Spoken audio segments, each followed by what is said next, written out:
are in listen-only mode. Welcome those who are already logged in. We realize you can see us. We're going to give it just a minute to load everyone.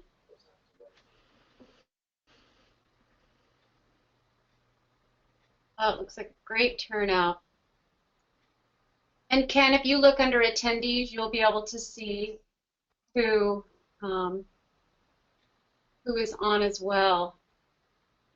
Good. Okay, well, let's get started. Good evening. I'm Kari Ragan, the NATS chat moderator, along with my co-moderator tonight, David Sabella Mills, who is helping.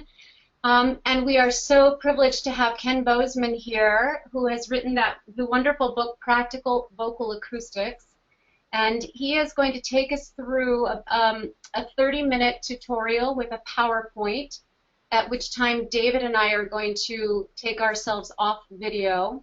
And then we'll rejoin you at the end of the PowerPoint and open it up for questions. So please be writing down your questions. There's going to be lots of time to ask questions. And when we come back on after the PowerPoint, I'll give you a brief tutorial about how to go about asking a question. You'll be able to type it to me or virtually raise your hand and I can open your mic for you to ask a question. So, Ken, welcome. Thank you. Thank you for joining us. And I'll see you on the other side of the PowerPoint. Okay. Well, welcome everyone. This is what I'm going to try to cover, at least briefly tonight. It's not possible to cover this subject in great detail, so I'm hoping that most of you already have some background in this. I will move through this information somewhat quickly, but just FYI, you can find out more on this website here, which is kenbozeman.com. It has information about this and other things. So here's what I'm going to try to cover tonight. I'm going to give a quick overview of the acoustic landscape that singers face. And obviously there are more detailed presentations available in print. Somebody's written a book on this. Actually, there are several really good books on this. I'm going to identify acoustic registers that singers encounter, their causes, locations, and challenges, offer some strategies for dealing with them and dealing with range training, and then we'll have time for Q&A afterwards, as Kari mentioned. First of all, voice is comprised of two basic acoustic factors. There's a voice source that's created at the vocal folds, and it introduces sound energy into the system. Then there is a vocal tract resonator that filters or shapes that energy before it comes into the outside world. The voice source that introduces the sound energy provides the acoustic raw material of our sound. And that raw material is a set of harmonic frequencies that are produced by the vocal folds.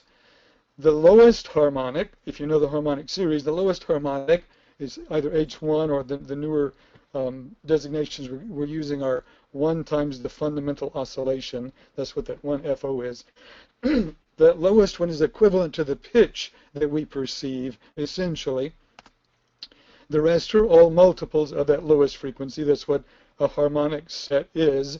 They're all multiples of the lowest one, and they're numbered accordingly as 1 or 2 or 3 times that lowest one. Together, they form both the pitch and, once resonated, the timbre of the tone that we hear.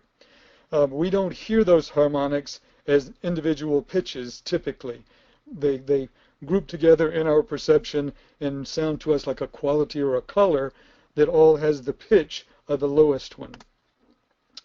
Before being resonated, they sound like a pitched buzz. I'm going to play you that. Let's see, on the MADA synthesizer. So here is a voice synthesizer, and I have that black dot there on the keyboard is middle C, so I have this set up to sing the pitch an octave below middle C without being resonated. Here's what the laryngeal buzz harmonics would sound like.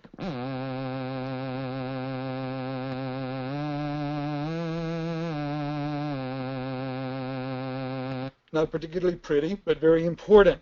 You'll notice the harmonic series are these numbered lines just above the keyboard that decrease in interval as you go higher. What we need from the voice source for effective singing is simply a good clear set of harmonics all the way across our range that are comfortably produced. That laryngeal buzz we need clear and clean from our lowest frequencies up to our highest frequencies. What we need as teachers in order to be able to, from the source, is to know the effect of pitch on the number of harmonics we have available to us, and also we need to know the intervals between the first few harmonics. And as it turns out, this is actually pretty simple to show it to you again. So here's the MADA synthesizer image again. Notice that, and this is essentially a full keyboard. It's missing the top C of the keyboard over here. But if this singer's singing C3, the C below middle C, he would have 32 harmonics available within keyboard range out of which to make his sound. His raw material are those 32 harmonics. There are more harmonics above that, but once you get off of the keyboard, those harmonics are less prominent in the timbre of the sound. Most of the timbre that we're dealing with is within the keyboard, which is why I use the keyboard as a handy device. If you're singing middle C, you have half as many. There are 16 harmonics. If the top C were up here, there would be a 16th harmonic there. If you're singing the C above middle C, now we're at the very highest notes of tenors, there are only 8 harmonics. So you see the effect of pitch has a huge effect on how much raw material we have to make our sound out of, to make our vowels, our timbre, everything. If it's a soprano singing high C, there are 4 harmonics within the keyboard to make the sound out of. That's why the effect of pitch on the number of harmonics available to us is very important. It means that basses and low voices really don't have to do very much fancy formant tuning for much of their range. There are plenty of harmonics to make their tone out of that can be resonated by the various resonances of the vocal tract, whereas sopranos singing high notes are in a radically different situation. They have to do formant tuning rather significantly at that point. Also notice the first few intervals. Really, for most of our purposes, all you need to know is the second harmonic is an octave above the first. For men, mostly, you'll need to know that the third is an octave and a fifth up, and the fourth is 2 octaves up. Usually, you only need to know the first 2 or 3 intervals for what we will be doing with harmonics. So that's the voice source. The vocal tract filter filters the sound energy, those harmonics, that are put into it at the low end of the vocal tract. It's a tube that's closed at one end and open at the other. For those of you that can see my picture, it's a tube in a baritone that's about this long, closed at the glottis end, open at the lip end. And it has, therefore, it has tunable, that is movable resonances called formants. A typical vocal tract has from 3 to 5 formants that fall within the range of the keyboard. They're all within the top half of the keyboard. So there are no resonances typically in any voice type, even in the lowest voice type, below middle C. They're all above middle C, and most of them are rather above middle C. Longer vocal tracts have a lower set of formants, and therefore more of them will fall within the keyboard. So a bass might have as many as 5 resonances or formants that fall within the keyboard. A shorter vocal tract has a higher formant set, and they're more spread out, so fewer of them fall within the keyboard. So sopranos typically have about 3 formants that land within the keyboard, and the ones that are off the end of the keyboard have a less strong impact on the core tone or timbre of the sound that we're listening to. Formants do not create sound. They are passive resonators. You have to put sound into them from the voice source in order to get sound out of them, but they do strengthen the harmonics that fall within the resonances of those formants. What else do formants do? They define and differentiate our vowels. Since formants are movable or tunable, we can tune them around, and particularly the first two are very movable, so they're available to us to create different timbres that we call vowels. So we can differentiate and define vowels with the formants, the first two. They determine characteristics such as the depth, the ring, the overall power, and indeed the Fach, or vocal category, of the singer. And the Fach is largely tube length dependent. Long tube, low formants. If I make the tube even longer, it's in shorter tube would be a higher formant set, and so that overall color has to do with where that set of formants sits, which is dependent on the length of the tube. They also determine the locations of acoustic registration events. In particular, the first format is very important in acoustic registration events. Let me show you a spectrographic view of a set of formants. Hold on. So here we have a power spectrum illustration of a set of formants. This happens to be a bass singing an ah. How do I know it's a bass? There are 5 formants. If it were a tenor or a baritone or a mezzo, there'd probably be 4 formants. If it, within the keyboard, if it were a soprano, there might be 3. These 3 higher formants cluster together to form that ringing singer's formant area, singer's formant cluster. And these lower 2 formants, the vowel formants, are tuned for an ah vowel. This is a linear graph, and just so you know, the entire first half of the keyboard is from 0 to this first, pretty much this first pitch. I have this bass singing middle C here. I've input a set of harmonics. Actually, before I did that, there's the resonance characteristics of the formants of an ah vowel with no sound happening. But as soon as I put in some harmonics, now you can see these harmonics are being resonated. Either they're being boosted by these formant peaks, or they're being weakened by the valleys between the formants, such that the sound that comes out of the mouth will have a particular pattern that we can hear as an ah vowel with a nice ring to it. So this is an example of that. You can imagine if I were doing a higher pitch and had fewer harmonics to be resonated, then fewer harmonics are hitting peaks of formants without, unless this bass retuned his throat shape to have a better shape. That would be a very high pitch for a bass to sing, by the way. Okay. The vowel formants are the first 2. They are the most responsive to changes in the vocal tract shape. That means they retune more easily. Therefore, that we use them to define and differentiate our vowels, and they're called, therefore, the vowel formants, formants 1 and 2. They're tuned primarily by adjusting where the vocal tract narrows. And the narrowing of the vocal tract is created usually by a bulge somewhere in the tongue that gets close to the opposite wall. The opposite wall is very often the hard palate, occasionally the soft palate, could even be the back throat wall. But we want to mostly have that be happening somewhere along the palate, and it creates a narrowing that divides the vocal tract into sort of 2 chambers that retunes and moves those formant tunings around.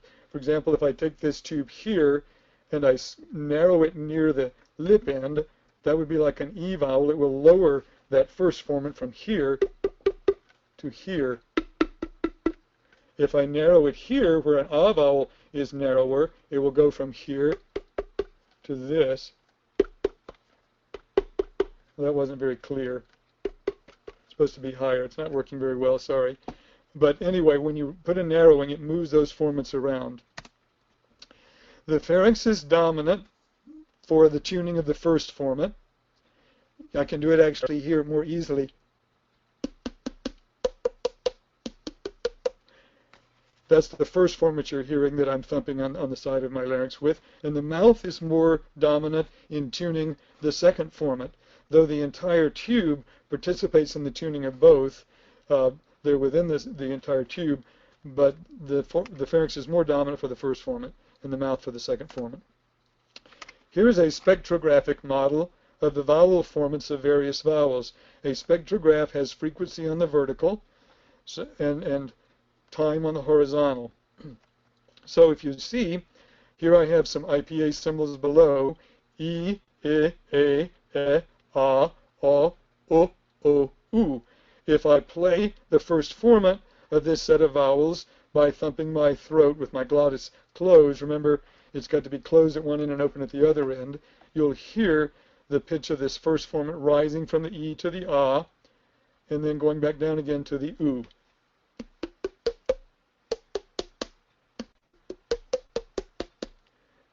The second formant is a little bit harder to hear. You can hear it sort of by whispering it, but I won't do that right now. The first formants lie primarily in contact with the treble clef for every voice type. For basses, they might be as low as C to C, C4 to C5. For sopranos, they might be as high as about G4 to G5, but they're all basically in contact with the treble clef, pretty much. There's a set of baritone formants, and the formants are these IPA symbols in these boxes on the treble clef in this illustration. So again, you can see the E formant up to the A, and then back down again to the U formant in terms of where they lie. I'll talk about the black pitches later. They vary about an octave across all vowels. From the lowest E to the highest A is about an octave. As the lowest resonance of a voice, the first formant is responsible for timbral depth. We also call that warmth, fullness, roundness. You need an appropriately low first formant with a harmonic in it being resonated by it in order to have fullness and depth of timbre. That's one of its primary purposes. There is no lower resonance in any voice than the first formant, and it's somewhere within the treble clef. It doesn't matter if a bass is singing 2 octaves lower, the very first harmonic that's really being resonated very strongly is within the treble clef, not the pitch that he's singing. First formants also determine the openness or closeness of a vowel. Close vowels have a low first formant, like the E and the U, they sit very low. Open vowels have a high first formant, like the A or the E or the A. E and U is low, A is high. Furthermore, first formants are very important for acoustic registration. Really, in my view, all acoustic registration events involve interactions with the first formant. There are some very important ones that involve the second formant as well that some of my colleagues have written quite a bit on, Donald Miller and others, and absolutely correctly I agree with all of that. But they are dependent on first formant interactions having done a certain thing before those second formant interactions kick in. So really all acoustic registration events can be referenced to the first formant. That's why I'll be focusing on that tonight and not talking so much about the other formant interactions, though they are also important. So, acoustic registration is determined by the relationship between the lower harmonics of the pitch you're singing and the first formant, where those harmonics are relative to that first formant. The more harmonics there are below the first formant, the more open the timbre and the vowel will be. So I'll do a little signal model here for those that can see me. If this is my first formant here, then this is the first 2 harmonics of my voice. Remember, the pitch I'm singing and the second harmonic are an octave apart. So the more, and say this is 4 harmonics, if there are more harmonics below the first formant, that's going to be a more open timbre and more open vowel. The more harmonics move up, the closer that will be. Open timbre, which the Italians called voce aperta, is whenever there are 2 or more harmonics below the first formant, which means that's the same thing as saying you're singing an octave or more below the first formant. If this is the first formant, and here are two harmonics, right now I'm a little bit more than an octave below the first formant with the pitch I'm singing. Now I'm exactly an octave below. If there were three harmonics below, I'd be an octave and a fifth at least below the first formant. That's open timbre. That's really mostly only relevant for non-treble male voices. Women only get into open timbre on their most open vowels rather low in their range. Otherwise, they're in different timbre. Yell timbre is when the first formant tracks the second harmonic, an octave above the pitch you're singing, tracks it above its normal location by retuning to rise with the second harmonic as you go higher in pitch.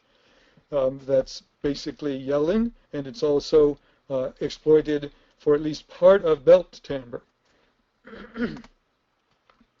Yelling avoids the transition into close timbre, trying to preserve open timbre higher than the normal locations of the first formant. Turning over, as compared to yelling, is allowing the second harmonic, that twice of the fundamental frequency, to rise above the first formant. Here's my first formant. I'm singing higher.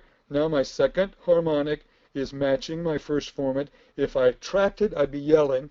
If I let it rise above, I've gone from open timbre, where I have two harmonics below the first formant, to close timbre, where there's only one harmonic below. Closed timbre, or voce chiusa, as I just mentioned, is when only one harmonic is below the first formant. Or, another way to say it is, when I'm singing within an octave below the first formant. Less than an octave below the first formant is closed timbre. That's voce chiusa. Finally, whoop timbre is when the pitch I'm singing is tuned to the first formant. And then the first formant can track that on up, and that's whoop timbre. Those are really all of the major acoustic registration events that occur in singing. There are some other things where one can take advantage of the second formant to boost a higher harmonic, which is very important in male upper voice, and others have written a lot about that, but it's dependent on having allowed the second harmonic to surpass the first formant. Then a second formant tuning can kick in to give a boost to the upper partials. Here's some characteristics of range. Something that I've pointed out in my writing is, and that I've called passive vowel modification, is a refinement on our notion of vowel modification. I think historically we have always thought of vowel modification as being a changing of the vowel by changing the shape that you're making in order to get some better resonance match. Well, as it turns out, the quality of the vowel will change if you simply change pitch and keep the vocal tract shape the same. If you keep it the same, the higher you go, vowels close with ascent and they open with descent of pitch because of the changing relationships between the harmonics of the pitches you're singing and that first formant. We instinctively try to fix that passive modification. We think it's changing the vowel we're intending, so what we tend to do is track a rising harmonic. In fact, the first formant has a strong instinct to want to track harmonics that are rising through it. Particularly, it does that with the second harmonic, even the third harmonic, and certainly the first harmonic of the pitch you're singing. So if I have three harmonics rising through my first formant, when that third harmonic gets there, this would be a male passaggio issue. The first formant tends to want to track it. The way it tracks it, the way you raise the first formant in order to track a rising harmonic, is by shortening the tube, that means raising your larynx, and opening the vowel more. That's not a good idea for classical singing. If you leave the first formant alone, in other words, you leave the shape of your throat the same and let those harmonics move on through, the timbre of the vowel will close, as will the timbre of the voice. Close, and that's not a bad term, that's just the description of the quality of voce chiusa. Active vowel modification involves shape changing. Well, actually, tracking with that first formant is active vowel modification. You're changing the shape of your vocal tract in order to get some effect that you're after. And it is needed in some circumstances. It's needed to track whoop timbre above the normal formant location of a vowel. If I'm singing an E vowel and I get to whoop timbre here, if I sing above it and I don't track it, the voice will thin very quickly. So I want to actively raise that first formant with the pitch I'm singing in order to track whoop timbre in that case. It's also used to avoid whoop timbre on close vowels in male range. Here's the first formant of an E vowel. If I'm approaching whoop timbre and I don't want to sound more headier or move into a countertenor-like sound, I might raise the first formant to stay away from the pitch that I'm singing so that my voice can more easily be ringing and match the ringing quality of my more open vowels. If I let my timbre go here, my E vowel will sound countertenorish as compared to my A vowel, which is an octave higher, which would sound more robust and ringing, that is, more ringing timbre like non-treble male sound instead of like countertenor. Also, we do some vowel modification for that second formant tuning for male top tones. Recommended strategies. I see I've got about 5 more minutes before our Q&A. So for all, I recommend that you establish in classical timbre, which is what I'm mostly talking about here. I have some opinions about other vocal genres, but I am not an expert in them, and my comments are mostly geared toward Western classical timbre. So for all singing in that style or genre, establish an open-throated chiaroscuro setup. I recently had an article in the Journal of Singing in Scott McCoy's vocal pedagogy column on remapping the open throat. I won't take time to go over that right now, but I encourage you to take a look at that. That's good for all voice types singing classically. I also recommend that you allow all harmonics other than the first harmonic, which is the pitch you're singing, to pass through the first formant without tracking. That will result in increasingly closer vowels and timbres, but it will also avoid yelling, and it will help with interactivity, which creates the chiaroscuro timbre that we're after, and helps the vocal folds as well. This results in moving through all of your acoustic registers through various levels of openness and closeness. Open, open, open. Now I'm still in open because I have 2 harmonics below. Now I'm turning over. Now I'm in close timbre. Now I'm in whoop timbre. From there on up, I can track whoop timbre if I'm going to do that. For males, non-treble male voices, I would say maintain close resonant vowel shapes from speech range until the timbre closes or until the particular vowel turns over and closes. If you open early, you will be chasing the turn, and you might end up in a yell timbre if you're not careful. It's possible to open a vowel without raising the larynx and just singing a more open version of a particular vowel and have a good sound, but it sort of is postponing the turn unnecessarily. Once the voice is turned over into close timbre, you can open when you need to get a particular tuning that you're looking for. For example, on the closest vowels, E and U, they close rather low in your range. If you stay in close position once they've closed and continue on up in pitch, you will arrive in whoop timbre on those vowels, and it won't match your other vowels. So you will want to open your E and your U through the passaggio in order to be in more or less virile, non-treble virile male timbre.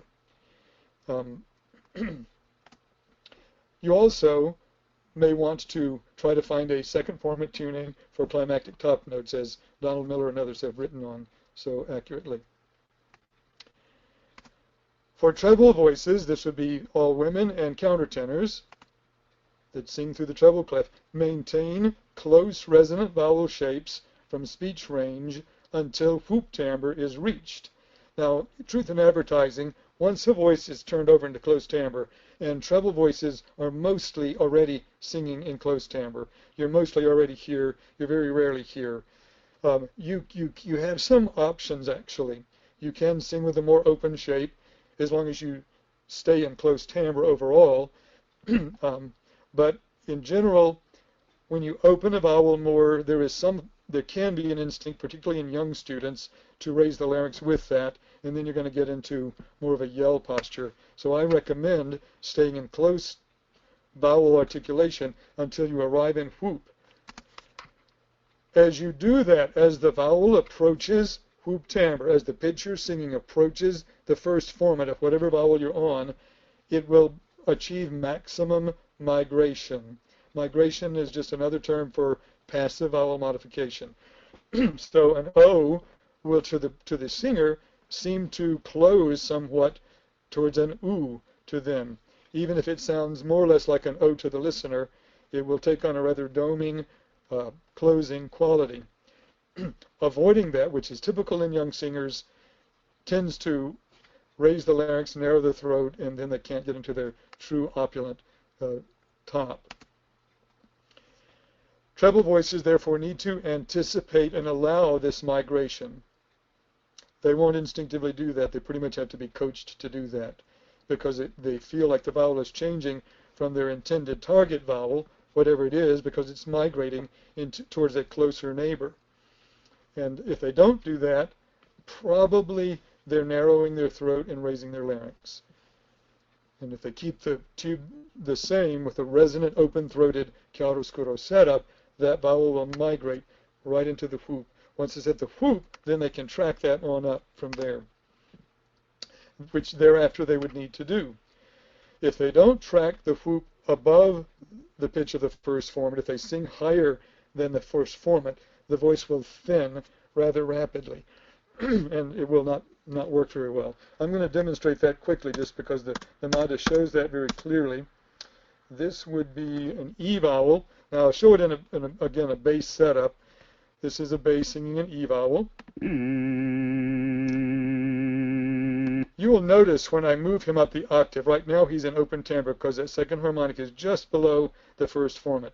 As it closes and I get up to whoop timbre, even though I'm not going to change the laryngeal input, it's set up for a chest voice laryngeal register, you will hear it sound very heady because whoop timbre will take a chestier registration and make it sound headier. But I'll do that and then I'll exceed where he is.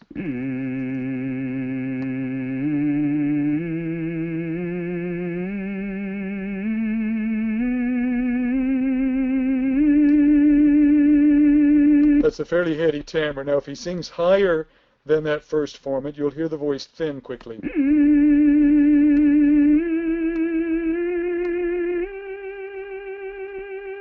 I can fix that by opening his mouth more and raising that first formant to match the pitch that he's singing. Watch this.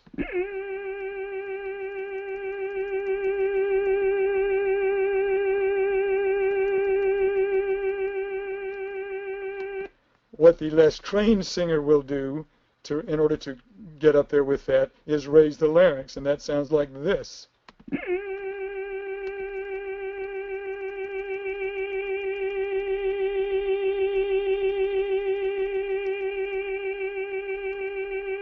That's not a good strategy because it moves all the formants up, which changes the vocal fock or vocal category and doesn't sound like the same voice.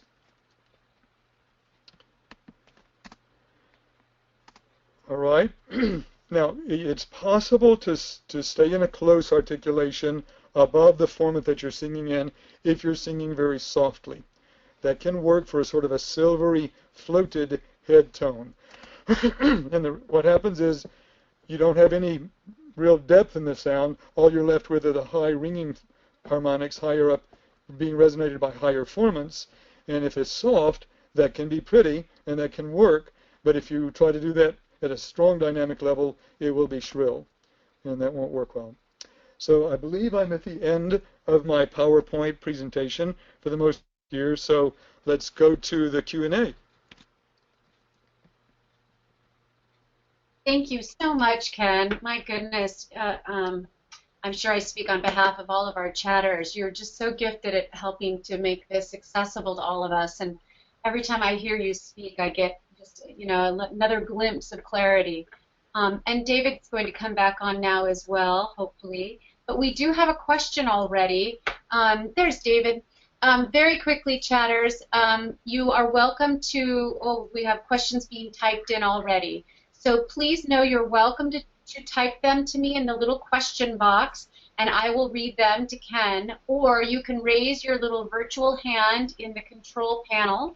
You'll see a little hand that looks like this on the right-hand side by the names. And click on that, and I can open your mic, and we can ask the question. So the first one, Ken, and I apologize if I butcher someone's name, Chadley Valentine. And they say, in your book, you have several different exercises for different voice types to explore. First, Formant registration events. They mostly deal with teaching turning over into close timbre of men and whoop timbre for treble voices in the range of the treble staff. I find this to be very effective. Do you have any exercises you could recommend for teaching close timbre to treble singers in the range of roughly G3 to G4?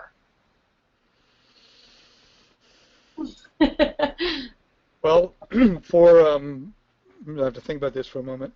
for treble voices to be in close timbre, G3 to G4, they would be in close timbre already on an E vowel for all of that. An E vowel goes into close timbre for treble voices by the time they're above G3, pretty much. Same thing for an oo. E and oo would already be in close timbre because the E and oo formants lie near the bottom of the treble clef. And if you're singing within an octave of that, you're already in close timbre on those vowels. If you wanted to make a higher vowel in close timbre in that octave, you would have to pronounce that higher vowel rather closely. Donald Miller has told me that he observes sopranos, some treble voices doing that in order to arrive in a heady timbre lower in their range. Now there's also laryngeal registration, and of course if you go into mode 2, that will cause it to sound more heady already. But the resonance tuning also has a major impact on it sounding headier and whoopier. So if you can close a vowel more, you can lower its formant somewhat, which would take you into whoop timbre somewhat lower. But you can't get into close timbre until you're singing within an octave of wherever the formant is on the vowel that you're on. So I don't know if that helps or not. Okay, I'm sure they'll ask for a follow-up if they need it. We have a second question, but I would love lots more questions to come in. I actually also have a question, if you don't mind, that I'd like to voice. And Ken, it's in your definition of terms, acoustic registration or acoustic register. So I need a little bit more clarity of that because I'm used to thinking of acoustics in terms of resonance and register events as more of the anatomical events. Right. So right. Clear that up for me a little bit. Yes. Well, historically, most of us have thought about registration as purely laryngeal. Once I began to observe, and then later with the MADA, you can demonstrate it very clearly, that things that we hear that we thought were laryngeal changes, many of them are pure acoustic events that may have nothing to do with laryngeal changes. Sometimes they coordinate with those laryngeal changes, sometimes they don't. You can do some of them rather independently, though they influence one another for sure. So I now talk in terms of laryngeal registers, mode 1, mode 2, the primary ones we're dealing with, and acoustic registers, which were the ones that I defined for you, which had to do with how many harmonics are above or below the first formant. And you can hear those range segments, and they had distinct timbral characteristics that are purely due to tube acoustics, not necessarily due to laryngeal adjustments. No, Though they interact with. I thought that was one, excuse me, I thought that was one of the points of moving towards mode 1 and mode 2 rather than TA and CT dominant, is because that took into consideration not just a laryngeal event, but it took into consideration the acoustics. But I'm hearing you say that's not true.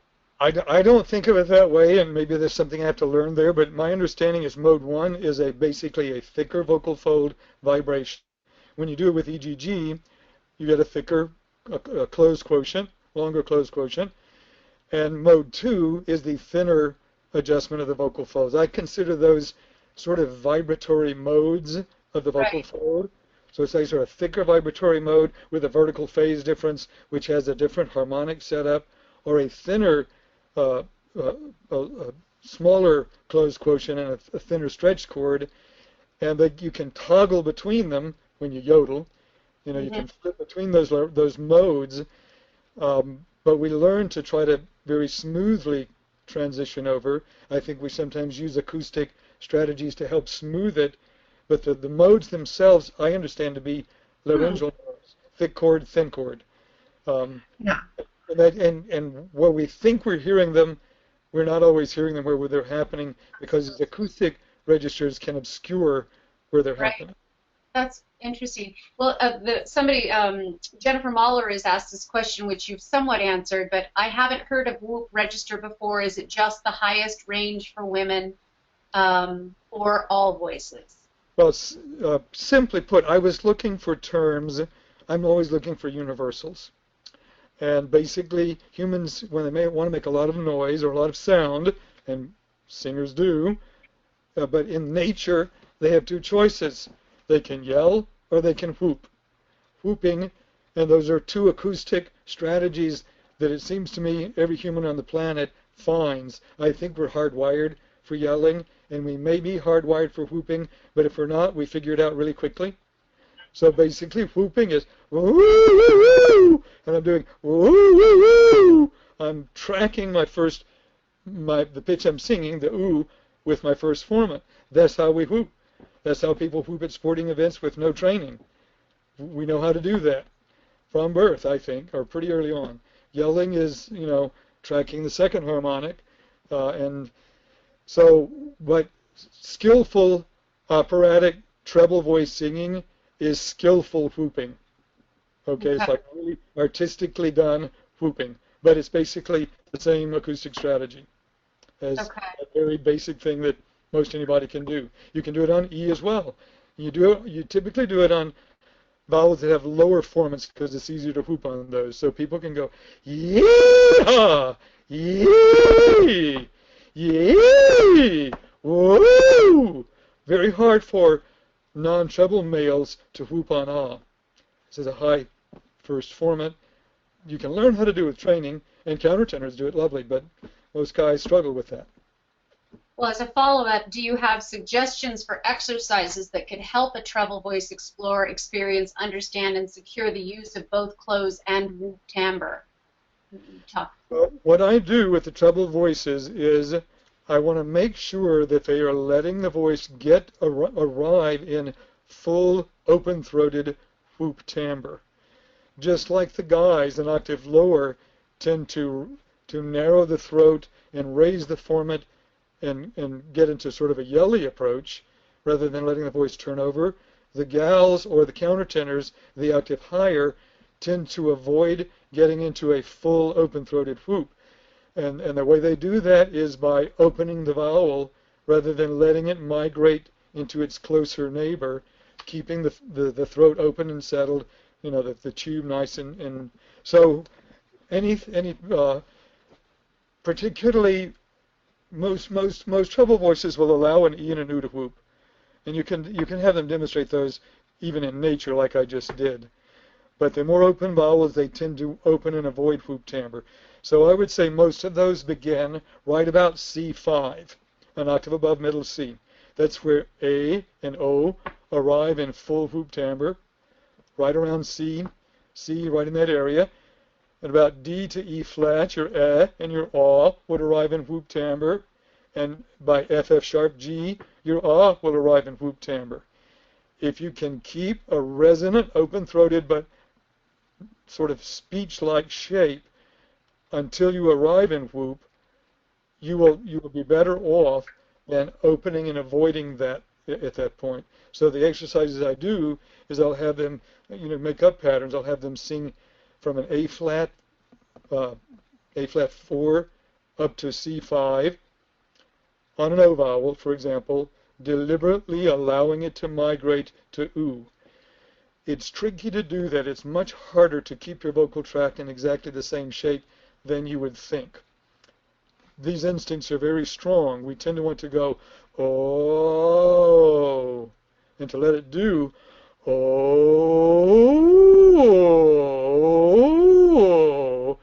takes a lot of coaching so that this end of the tube stays low and open and nice and out of the way. I don't start narrowing down there.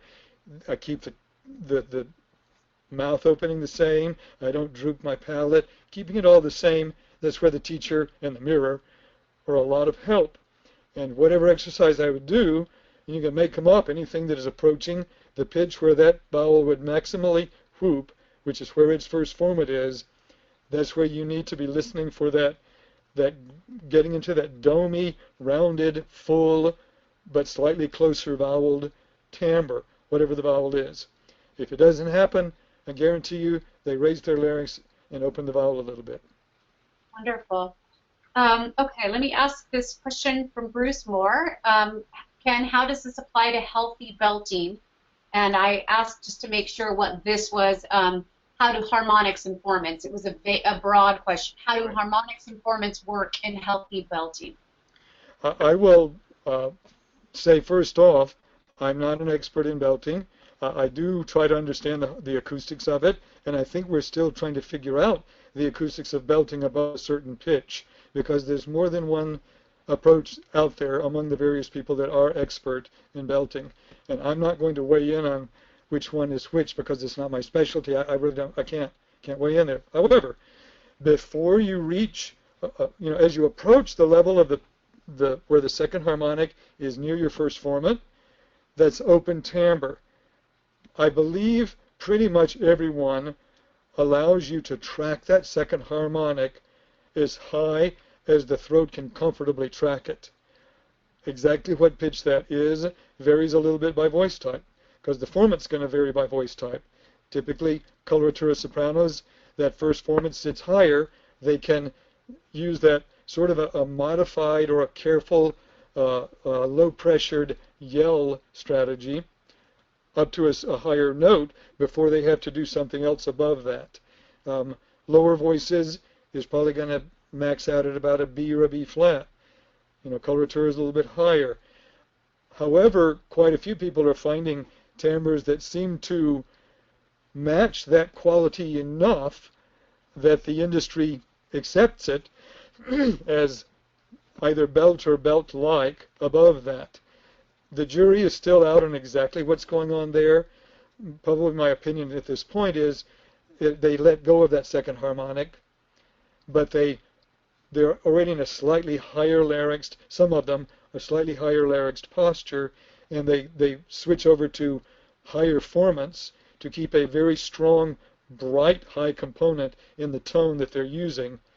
So they're no longer tracking the second harmonic, into the above C, D, 5, but they're doing something else to give that sort of brassy, clear quality up there.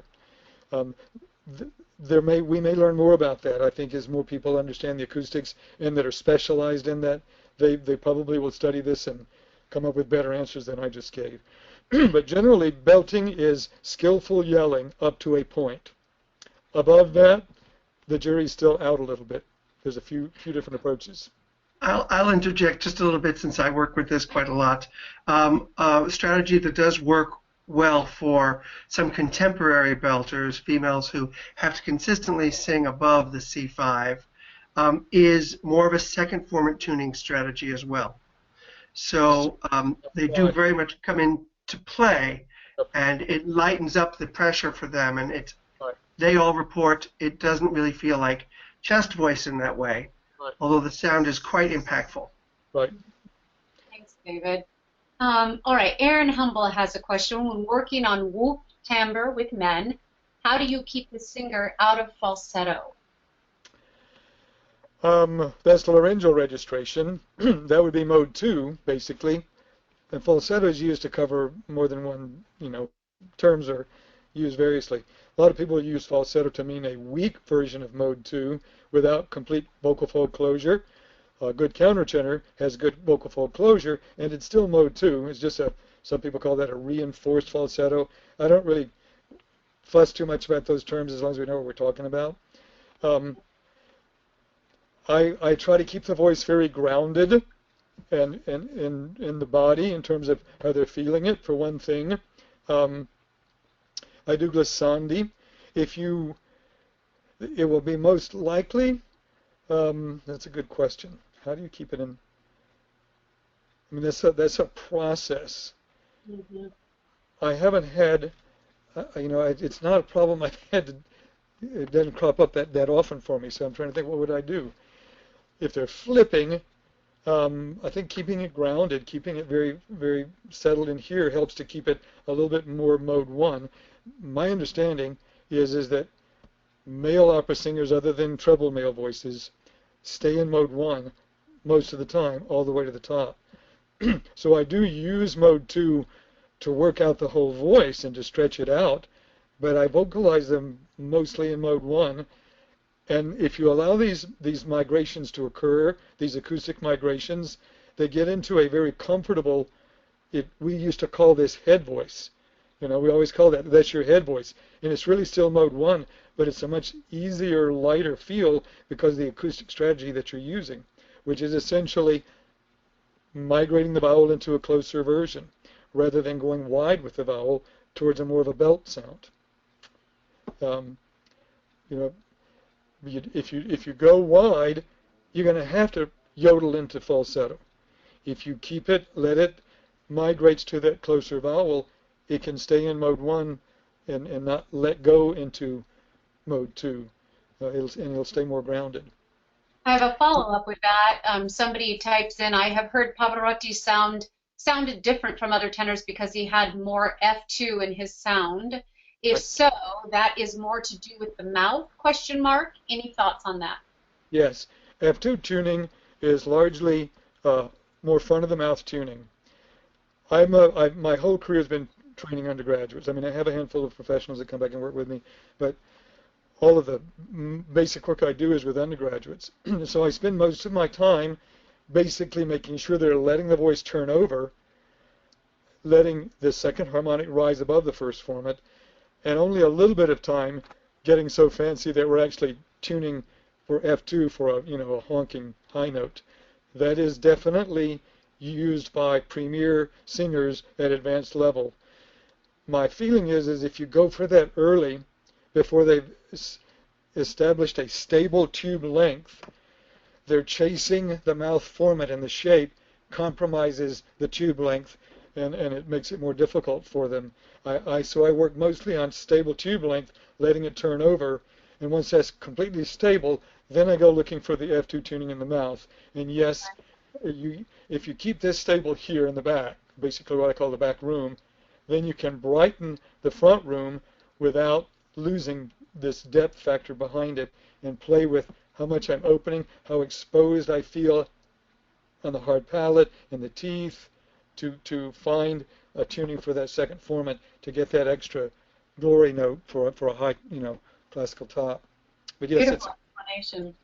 Thank you. I'd like to interject also what you just said a moment ago about how we thought head voice was something other than mode 1, but really it's mode 1, but just acoustically lighter.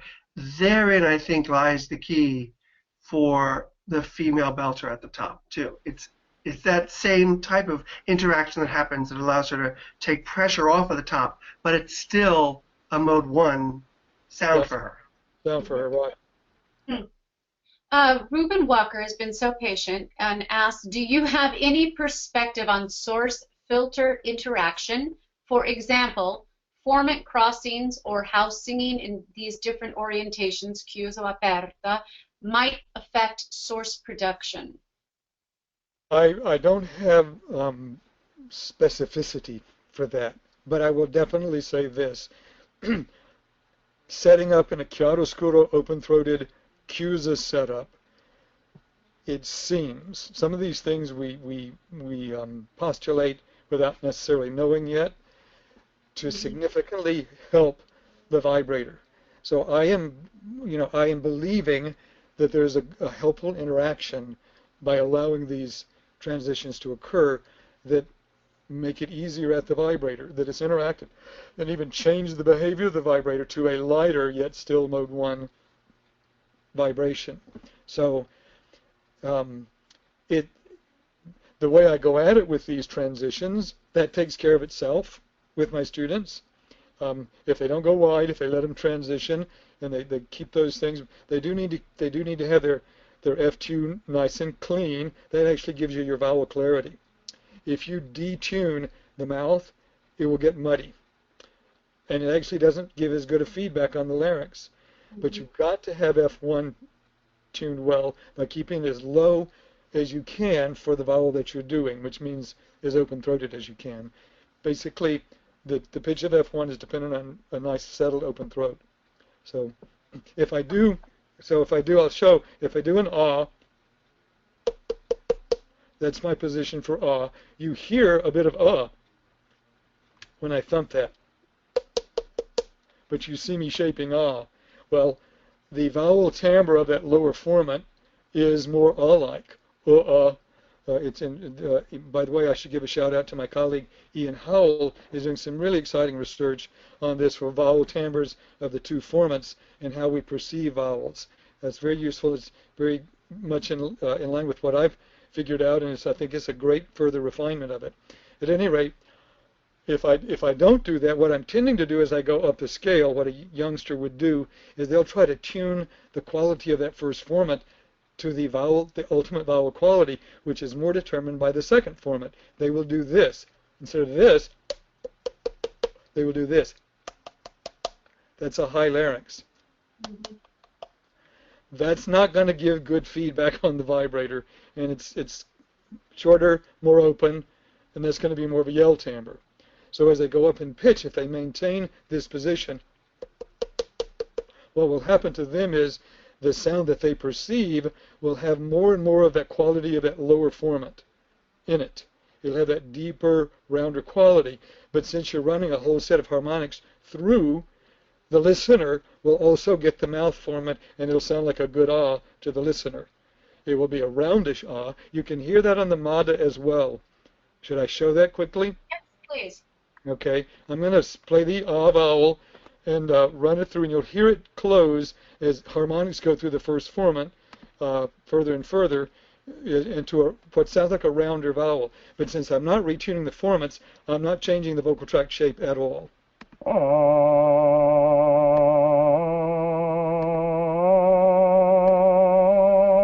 me do this.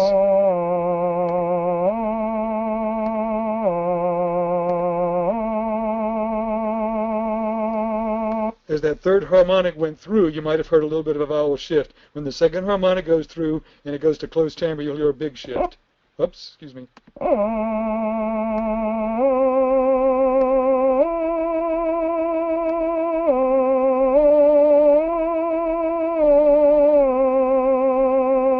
So if you keep the vowel, you keep the throat shape exactly the same, which I can do with Mada. I mean, I can do it, I can claim that I'm doing it in my own voice, but you might doubt it. You might think, well, you're changing something. With Mada, we know. No, that timbral change happened with no shape change. And that's what we're training for, you know, so that you can do the ah instead of ah.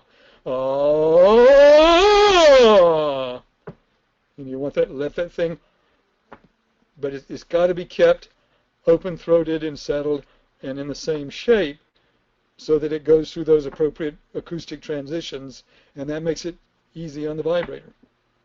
Wonderful. If you don't mind, I don't want to leave, Ruben says thank you. Yep. I don't want to leave this Robert Dunlap's question on the table. I have found myself having to work on whistle register with some sopranos. I have been trying to help get them into it with your whoop timbre ideas. Is there anything else I can do with them to help develop the tone in the whistle register? I'm going to beg off on that one. I don't feel that I know enough about how to do that. I would suspect whistle register is above where you can whoop. Okay, so you're singing above where you can tune a first formant, which is going to make it thinner, which whistle timbre is. But you're already so high, it gets a thinner but hopefully easy. I guess I would say just make sure that their throat stayed as relaxed and low as it could, as high as you could get them to whoop, before you resort to singing higher than the first formant. Because that should give them an easier vibrator. If they've sort of maxed out raising the larynx and narrowing the throat, it might be harder to get a free whistle above that. But I don't claim special expertise on whistle register. So sorry for that. Oh gosh, Ken, you absolutely have nothing to apologize for. I cannot thank you enough. You know, even with the limited time we gave you, I know this is such a bigger conversation, but you really so succinctly and clearly helped us with that PowerPoint tonight. So thank you. And we are getting lots of thank yous coming in from our listeners, our chatters tonight. So thank you so much for joining us, Ken, and our chatters. Can I give a yes, quick? please, So if you find this interesting and want to explore it further, please check out my book. I feel like it's probably the easiest pass into this subject. There's several excellent books out. Some of them start a little more difficult for people than mine. And also, last summer I did a week-long seminar in Wisconsin where I was able to teach every day and demonstrate, and that was really great fun. And several of these people that called in were there, Chadley and others, and we had a great time together. I'm not going to do it this summer, but I probably will try to repeat it the summer after this summer. If you're interested, then you can really get the full picture on those things. So wonderful. And I welcome email questions. You can't see this, I think, because your PowerPoint's up, but David was holding your book up. And actually, based on the comments coming in, I think most of the people have your book. That's one of the main reasons they came to join us tonight. So thank you, everyone. And just a quick plug, February 7th will be our next NATS chat, and it's a topic very dear to my heart as a singing voice specialist who works with injured singers. I'm bringing together three of my colleagues with whom I respect enormously, Peggy Baruti, Sharon Radionoff, and Karen Wickland. All will be joining me to talk about working with injured singers and talk about what's going on with the profession right now around that topic. So I hope you will join us February 7th. I see all your thank yous to Dr. Bozeman, so on their behalf, I thank you. And David and Ken, if you would stay on for just a moment, and I'll say goodbye to the chatters. If you could leave our webinar now, I hope to see you February 7th. Thank you so much. Thank you all, and good night.